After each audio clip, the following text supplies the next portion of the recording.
1799 میں ٹیپو سلطان کی شہادت کے بعد ان کے جسم پر کھڑے ہو کر انگریز نے یہ کہا تھا کہ آج ہندوستان ہمارا ہے، اور 3 سال تک بڑے بڑے راجا، مہاراجا، نوابوں کی گردن دبانے کے بعد 1803 میں دلی میں اعلان کیا، خلق خدا کی، ملک بادشاہ سلامت کا، لیکن آج سے حکم ایسٹ انڈیا کمپنی کا ہوگا۔ اسی دن ہندوستان کے سب سے بڑے عالم دین حضرت شاہ عبد العزیز صاحب محدث دہلوی نے دلی میں اعلان کیا تھا، آج ہمارا ملک غلام ہو گیا، اس کو آزاد کرنے کے لیے جہاد کرنا ہر مسلمان اور ہر ہندوستانی کا فرض ہے۔ یہ پہلا دن تھا، ابھی تک کانگریس کا کوئی وجود نہیں تھا، یہ 1803 کی بات ہے۔ سب سے پہلا جہاد آزادی حضرت سید احمد شہید، حضرت شاہ اسماعیل شہید کا ہوا، ناکامی ہوئی۔ اس کے بعد دوسرا جہاد آزادی 1857 میں ہوا، اس میں بھی ناکامی ہوئی۔ اس کے بعد ایک تحریک چلی کہ ہندو مسلمان کو ساتھ ہونا چاہیے۔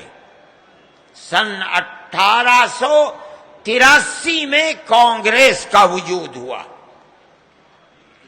1803 میں اعلان جہاد کیا دلی سے، اس کے 80 سال کے بعد کانگریس کا وجود ہوا۔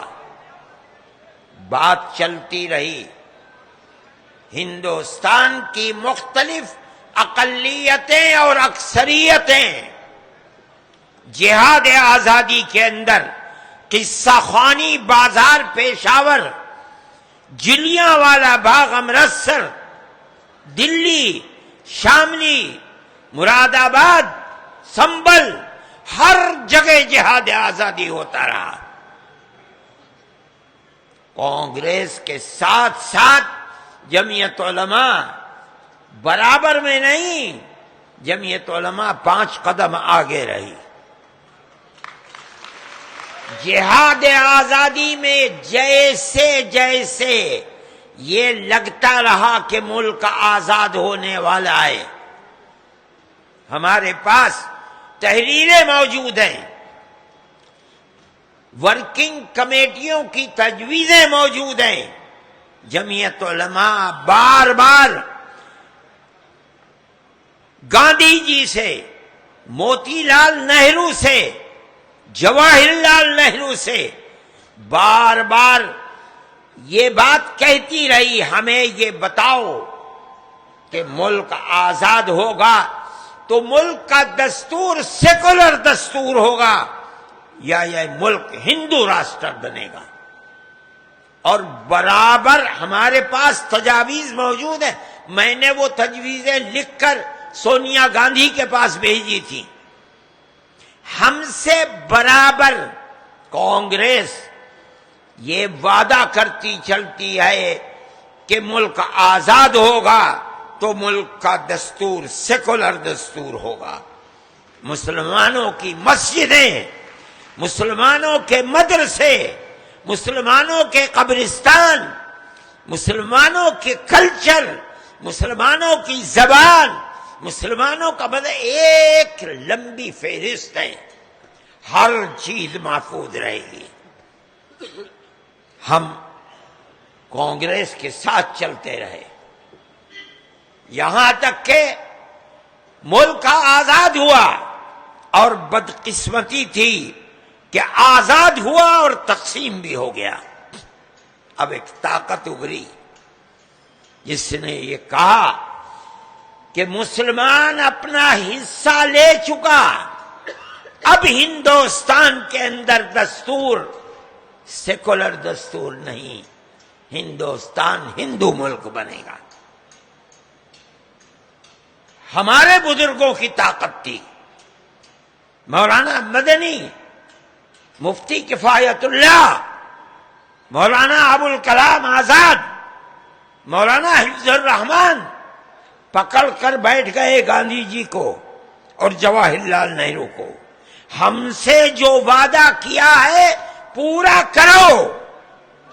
ہم بار بار کہتے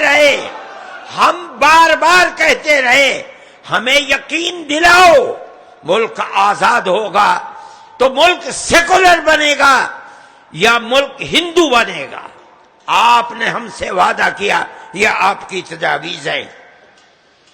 ہم ملک کی تقسیم کی مخالفت کرتے رہے، ہماری پگڑیاں اچھالی گئیں، ہماری ٹوپیوں کو پیروں میں روندا گیا، ہمارے گلے کے اندر جوتوں کے ہار ڈالے گئے، مگر ہم نے جس چیز کو ملک کے لیے اچھا سمجھا تھا ہم وہی کہتے رہے۔ ملک کی تقسیم پر ہم راضی نہیں ہوئے۔ اگر ملک کی تقسیم پر دستخط کیے ہیں تم نے کیے ہیں، تم مجرم ہو، ہمارا کیا جرم ہے؟ نعرہ تکبیر! ہم سے اسے اٹھا کے پھینک دوں گا، آگ لگا دوں گا اسے، پاگل کہیں گے۔ اگر ملک کی تقسیم کرائی ہے اور راضی ہوئے ہو تو تم راضی ہوئے ہو، مجرم تم ہو، ہمارا کوئی جرم نہیں۔ جمعیت علماء کا ایک وزن تھا، 150 سالہ تاریخ تھی، لوگ شریف تھے، جمعیت علماء کے سامنے سر جھکائے اور جمعیت علماء کے اس مطالبے کو منظور کیا۔ آج ہندوستان کے دستور میں کسی بھی اقلیت کے لیے جو دفعہ پائی جاتی ہے جمعیت علماء کی دین ہے، اور پورے ملک کے اندر ہر اقلیت رہ رہی ہے، آزادی کے ساتھ رہ رہی ہے، گرودوارے سے آواز آ رہی ہے، مسجدوں سے آوازیں آ رہی ہیں، چرچ آزاد کھڑے ہوئے ہیں، سیکولر دستور کی دین ہے۔ اگر یہ دستور سیکولر نہیں رہے گا، ان دفعات کو آگ لگا دی جائے گی، کبھی یہ ملک زندہ نہیں رہ سکتا۔ کیوں؟ 2-4 اقلیتیں نہیں ہیں، 2-5 کروڑ نہیں ہیں، 50 کروڑ اقلیتیں ہیں۔ دلت اپنے آپ کو ایک اقلیت کہتے ہیں، سکھ اپنے آپ کو اقلیت کہتے ہیں، مسلمان اپنے آپ کو اقلیت کہتے ہیں، کرسچن اپنے آپ کو اقلیت کہتے ہیں، قبائل اپنے آپ کو اقلیت۔ اگر ان اقلیتوں کو ملا دو تو اکثریت اقلیت میں بدل جائے گی۔ یہ ہمارا ملک ہے۔